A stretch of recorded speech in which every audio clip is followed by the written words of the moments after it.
Artificial intelligence has sparked both awe and apprehension. While promising efficiency and convenience, the question about the future role of humanity persists. Let's welcome Doug Crowe, the founder of Author Your Brand. Doug, we're very happy to have you with us today. Thanks, good to be here. So I want to ask you how you perceive the current relationship between humanity and artificial intelligence. Tumultuous.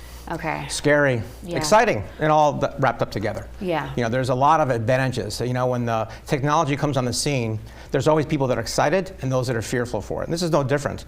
The biggest difference is that this is disrupting not just one industry. This is not just CDs taking over, you know, records.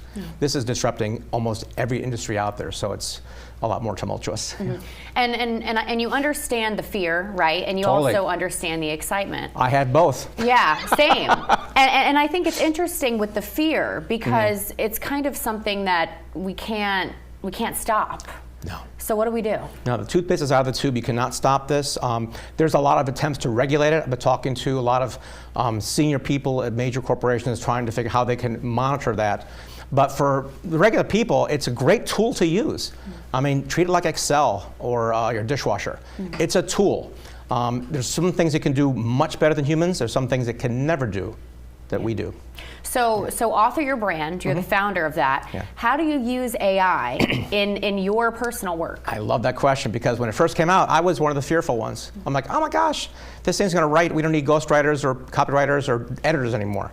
And then we started using it. I'm like, oh, job security is okay because it does write very fast. It can organize things. It can spin 20 different titles for a book for us in seconds, which I can't do. It takes me, you know, hours. So it's very good with spinning titles and frameworks. But at the essence of human communication, it's storytelling. You know, stories predate language itself. There were cave drawings of hunts and stuff. But if they had words, they used pictures. So we're hardwired for stories. And for whatever it's worth to anybody, AI is not that great of a storyteller. It's only recombining elements or words from other people. It can't get Taylor's story out. It can't get your emotion and your feeling truly. Okay, so storytelling. Yeah. What else does AI lack? Well, it doesn't have a soul. It doesn't have heart. It doesn't have any real experience to draw from. And the biggest thing that people need to be careful of is it doesn't have any responsibility. You are responsible for what you create, whether it's a picture, music, or words. It's your responsibility to oversee that. And that's the big slippery slope for people who are concerned about is robots taking over and AI, you know, running our lives. Yeah, and now something you said earlier is that it's infiltrating every market everywhere. Everywhere, yeah. Do you think that there are any fields of work where AI will never precede humanity? Oh yeah, there's a bunch. And it's not really an industry, it's more of a segment of an industry. I'm talking to captains of industries, people running, you know, 9-figure companies about this.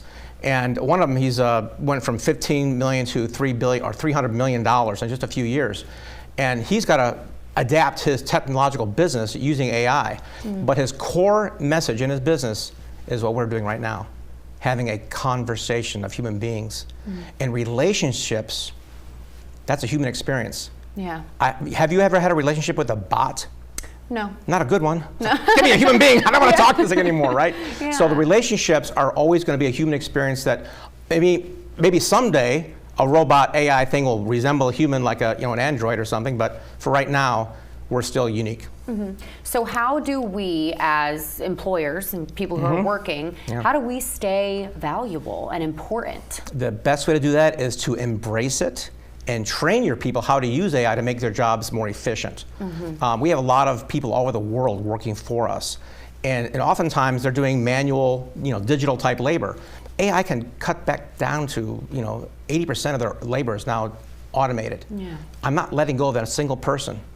I'm training them to use AI to make their jobs more efficient. So business can actually grow, employment can actually increase with AI if you look at the big picture on it. Yeah, you know, something that I heard that I thought was interesting is that, you know, humans can never beat a computer, right? Yeah. But computers can never be humans, but working together.